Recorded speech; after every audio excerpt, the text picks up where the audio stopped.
ಇವತ್ತಿನ ಟಾಪಿಕ್ ಏನಂತ ಹೇಳಿದರೆ, ಯೂಟ್ಯೂಬಲ್ಲಿ ಸುಮಾರಷ್ಟು ಜನ ವೀಡಿಯೋಸ್ನ ಡಿಲೀಟ್ ಮಾಡ್ತಾರೆ. ಅಂದರೆ ಇನ್ಸ್ಟಾಗ್ರಾಮಲ್ಲಿ ನಾವು ಡಿಲೀಟ್ ಮಾಡ್ತೀವಲ್ವ, ಇದು ಚೆನ್ನಾಗಿ ಬಂದಿಲ್ಲ, ಇದಕ್ಕಿಂತ ಇನ್ನೊಂದು ಸ್ವಲ್ಪ ಚೆನ್ನಾಗಿ ಮಾಡ್ಬೋದು, ಅಪ್ಲೋಡ್ ಮಾಡಿ ಆದಮೇಲೆ ಒಂದಷ್ಟು ವ್ಯೂಸ್ ಬಂದಮೇಲೆ ಡಿಲೀಟ್ ಮಾಡ್ತೀವಿ.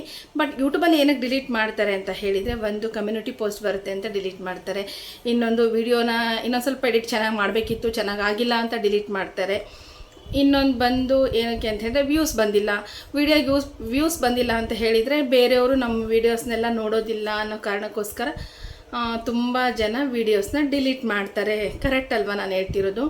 ಸೊ ಈ ಡಿಲೀಟ್ ಮಾಡೋದ್ರಿಂದ ಚಾನಲಿಗೆ ಏನಾದರೂ ಎಫೆಕ್ಟ್ ಆಗುತ್ತಾ ಅಂತ ನಿಮ್ಮಲ್ಲಿ ಡೌಟ್ ಇದ್ದರೆ, ಖಂಡಿತ ಚಾನಲಿಗೆ ಎಫೆಕ್ಟ್ ಆಗುತ್ತೆ. ಯೂಟ್ಯೂಬಲ್ಲಿ ಚಿಕ್ಕ ಚಿಕ್ಕ ವಿಷಯನೂ ತುಂಬ ಇಂಪಾರ್ಟೆಂಟ್ ಇರುತ್ತೆ.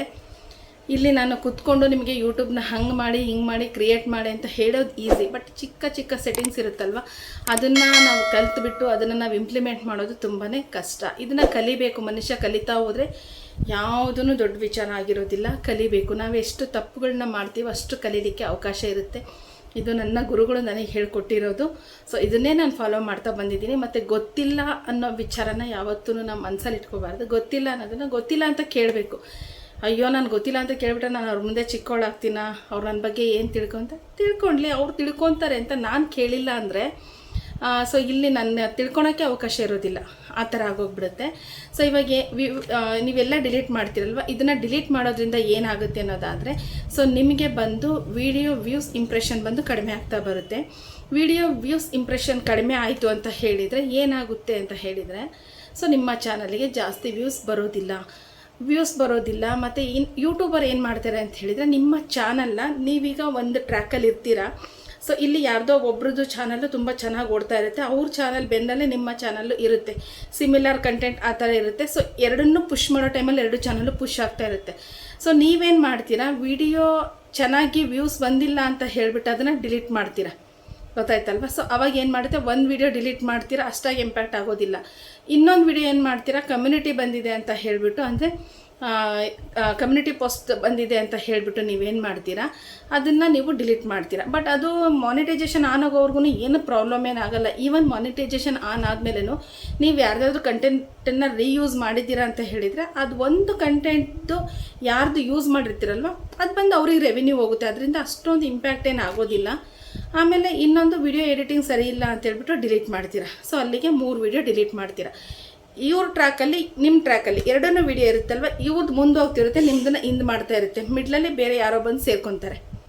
ಗೊತ್ತಾಯ್ತಲ್ವಾ? ಸೊ ಯೂಟ್ಯೂಬು ಇದು ಹೆಂಗೆ ಅಂತ ಹೇಳಿದರೆ, ಸೋಷಿಯಲ್ ಮೀಡಿಯಾ ತುಂಬ ನಿಮಗೆ ಹೆಂಗೆ ಎಕ್ಸಾಂಪಲ್ ಕೊಡಬೇಕಂತ ಹೇಳಿದರೆ, ಲೈನಲ್ಲಿ ಹೋಗ್ತಿರ್ತಾರೆ, ನಾವು ಸ್ವಲ್ಪ ಲೈನಲ್ಲಿ ಆಚೆ ಈಚೆ ಆದ್ರೂ ಹಿಂದ್ಗಡೆ ಇರೋರು ಮುಂದೆ ಹೋಗ್ತಿರ್ತಾರೆ. ಸೊ ಯೂಟ್ಯೂಬು ಯಾಕಂದರೆ ದಿನಾ ಹೊಸ ಚಾನಲ್ಗಳು ಕ್ರಿಯೇಟ್ ಮಾಡ್ತಾಯಿದ್ರೆ, ಅದೆಷ್ಟು ಲಕ್ಷಾಂತರ ಚಾನಲ್ಗಳು ಪ್ರತಿದಿನ ಕ್ರಿಯೇಟ್ ಆಗುತ್ತೋ ಗೊತ್ತಿಲ್ಲ. ಮತ್ತು ಎಷ್ಟು ಜನ ಹೊಸದನ್ನು ಇಂಪ್ಲಿಮೆಂಟ್ ಮಾಡ್ತಾರೋ ಗೊತ್ತಿಲ್ಲ, ಎಷ್ಟು ಜನ ಟ್ರಿಕ್ಗಳನ್ನ ಯೂಸ್ ಮಾಡ್ತಾರೋ ಗೊತ್ತಿಲ್ಲ. ಸೊ ಆವಾಗ ಏನಾಗುತ್ತೆ, ನಮ್ದು ಇನ್ನೇನು ಪುಷ್ ಆಗುತ್ತೆ ಅನ್ನೋ ಟೈಮಲ್ಲಿ ನೀವು ಡಿಲೀಟ್ ಮಾಡ್ತೀರಾ. ಬಟ್ ಅದು ನಿಮಗೆ ಗೊತ್ತಿರೋದಿಲ್ಲ. ನೀವೇನು ತಿಳ್ಕೊಳ್ತೀರಾ, 2 ದಿನ ಆಗಿದೆ, 3 ದಿನ ಆಗಿದೆ, 15-20 ದಿನ ತಿಂಗಳಾದ್ಮೇಲೂ ಡಿಲೀಟ್ ಮಾಡಿದ್ದೀನಿ ಅನ್ನೋರು ಇದ್ದೀರಾ. ಇದು ತುಂಬಾ ಎಫೆಕ್ಟ್ ಆಗುತ್ತೆ ಚಾನಲ್ಗೆ. ಯಾಕಂದರೆ ಚಾನಲ್ದು ಒಂದು ವಿಡಿಯೋ ಇಂಪ್ರೆಷನ್ ಬಂದು ತುಂಬ ಕಡಿಮೆ ಲೋ ತೋರಿಸುತ್ತೆ ಯೂಟ್ಯೂಬ್ ಬಂದು. ಸೊ ವಿಡಿಯೋನ ಡಿಲೀಟ್ ಮಾಡಬೇಡಿ. ಅದನ್ನು ಸಪೋಸ್ ನಿಮಗೆ ಕಮ್ಯುನಿಟಿದು ಏನಾದರೂ ಇದು ಬಂದಿತ್ತು ಅಂತ ಹೇಳಿದರೆ, ನೀವೇನು ಮಾಡ್ಬೋದು, ರಿಮೂವ್ ಮಾಡ್ಬೋದು. ಅಲ್ಲಿ ರಿಮೂವ್ ಅನ್ನೋ ಒಂದು ಆಪ್ಷನ್ ಇರುತ್ತೆ, ಒಂದಷ್ಟು ಕ್ವಶನ್ಸ್ ಇರುತ್ತೆ, ಅದರಲ್ಲಿ ನಾವು ಏನಕ್ಕೆ ರಿಮೂವ್ ಮಾಡ್ತೀವಿ ಅನ್ನೋದನ್ನು ನಾವು ಸೆಲೆಕ್ಟ್ ಮಾಡಿಕೊಂಡು ಅದನ್ನು ರಿಮೂವ್ ಮಾಡ್ಬೋದು. ಇಲ್ಲ ಅಂತ ಹೇಳಿದರೆ ಪ್ರೈವೇಟಲ್ಲಿ ಹಾಕ್ಬೋದು. ಪ್ರೈವೇಟಲ್ಲಿ ಹಾಕಿದಾಗ ಬೇರೆಯವ್ರಿಗೆ ಶೋ ಆಗೋದು ಇಲ್ಲ, ಅದಕ್ಕೆ ವ್ಯೂಸು ಬರೋದಿಲ್ಲ, ನಾವು ತಲೆ ಕೆಡಿಸ್ಕೊಳ್ಳೋ ಅವಶ್ಯಕತೆಯೂ ಇರೋದಿಲ್ಲ ಅಲ್ವಾ? ಸೊ ಈ ಥರ ಮಾಡೋದ್ರಿಂದ ನಮ್ಮ ಚಾನಲ್ಗೂ ಎಫೆಕ್ಟ್ ಆಗೋದಿಲ್ಲ. ಮತ್ತು ಇನ್ನೊಂದೇನಂತ ಹೇಳಿದರೆ, ನಾವೇನೋ ಒಂದು ವೀಡಿಯೋಸ್ ಹಾಕಿದ್ದೀವಿ, ವ್ಯೂಸ್ ಬಂದಿಲ್ಲ ಅಂತ ಹೇಳಿದರೆ, ಆ ವ್ಯೂಸಿಗೆ ಒಂದಷ್ಟು ದಿನ ಬೇಕಾಗುತ್ತೆ ಅದು ಸೆಟ್ಟಾಗಿ. ಇವತ್ತು ಬಂದಿಲ್ಲ, ಒಂದು ವಾರ ಬಂದಿಲ್ಲ, ಇನ್ನೊಂದು 15 ದಿನ ಬಿಟ್ಟು ನೋಡ್ರೆ ಅದೇ ವಿಡಿಯೋ ಚೆನ್ನಾಗಿ ಓಡ್ಬೋದು. ಇಲ್ಲಿ ಯಾರೂ ಜಡ್ಜ್ ಮಾಡಲಿಕ್ಕಾಗಲ್ಲ. ಯೂಟ್ಯೂಬನ್ನು ಹಿಂಗೆ ಮಾಡಬೇಕು, ಹಿಂಗೆ ಮಾಡಿದರೆ ಬರುತ್ತೆ ಅನ್ನೋ ಜಡ್ಜ್ಮೆಂಟ್ ಯಾರ್ದು ಇಲ್ಲ. ಇಲ್ಲಿ ಯಾರು ಯೂಟ್ಯೂಬ್ ಕೋರ್ಸನ್ನು 4ನೇ ತರಗತಿ ಬುಕ್ ಓದಂಗೆ, PUC ಬುಕ್ ಓದಂಗೆ ಬಂದು ಕೂತ್ಕೊಂಡು ಓದ್ಬಿಟ್ಟು ನಿಮಗೆ ಟ್ರೈನಿಂಗ್ ಕೊಡೋರು ಯಾರೂ ಇಲ್ಲ. ಎಲ್ಲರೂ ಕಲ್ತ್ಕೊತಾರೆ, ಒಂದು ಚಿಕ್ಕ ಚಿಕ್ಕ ಇಂಪ್ಲಿಮೆಂಟ್ನ ಮಾಡ್ತಾರೆ. ಇವನ್ ನಾನಾದ್ರೂ ಅಷ್ಟೇ, ನಾನು ಏನು ನನ್ನ ಯೂಟ್ಯೂಬ್ ಚಾನಲ್ ಮೇಲೆ ಮಾಡಿರ್ತೀನಲ್ವ, ಅದನ್ನು ಬಂದು ಒಂದು 15 ಡೇಸ್ ಅದರ ಮೇಲೆ ನಾನು ವರ್ಕ್ ಮಾಡಿ ನಿಮಗೆ ಹೇಳ್ತಾ ಇದ್ದೀನಿ ನಾನು. ಸೊ ಈ ಥರ ಸೆಟ್ಟಿಂಗ್ಸ್ಗಳು, ಚಿಕ್ಕ ಚಿಕ್ಕ ಸೆಟ್ಟಿಂಗ್ಸ್ ಎಲ್ಲ ತುಂಬಾ ಇಂಪಾರ್ಟೆಂಟ್ ಆಗುತ್ತೆ. ವಿಡಿಯೋನ ಡಿಲೀಟ್ ಮಾಡಬೇಡ್ರಿ. ಡಿಲೀಟ್ ಮಾಡೋದ್ರಿಂದ ನಿಮ್ಮ ಚಾನಲಿಗೆ ಅದು ಎಫೆಕ್ಟ್ ಆಗುತ್ತೆ. ಸೊ ಅದನ್ನು ನೀವೇನು ಮಾಡ್ಕೊಳ್ಳಿ, ರಿಮೂವ್ ಮಾಡ್ಕೊಳ್ಳಿ, ಇಲ್ಲ ಪ್ರೈವೇಟಲ್ಲಿ ಹಾಕಿಟ್ಕೊಳ್ಳಿ. ಆವಾಗ ನಿಮ್ಮ ಚಾನಲಿಗೆ ಯಾವುದೇ ರೀತಿಯ ತೊಂದರೆ ಆಗೋದಿಲ್ಲ. ಹೋಪ್ ಈ ಒಂದು ವಿಡಿಯೋ ನಿಮಗೆ ಇಷ್ಟ ಆಗಿದೆ ಅಂತ ತಿಳ್ಕೊತೀನಿ. ಕೊನೆವರೆಗೂ ವಿಡಿಯೋ ನೋಡೋದಕ್ಕೆ ತುಂಬ ಥ್ಯಾಂಕ್ಸ್. ಇದ್ರ ಬಗ್ಗೆ ಇನ್ನೂ ಡೌಟ್ ಇತ್ತಂದರೆ ನನಗೆ ಕಮೆಂಟ್ ಬಾಕ್ಸಲ್ಲಿ ತಿಳಿಸಿ, ನಾನು ಖಂಡಿತ ನಿಮಗೆ ಸಜೆಷನ್ ಕೊಡ್ತೀನಿ. Thank you.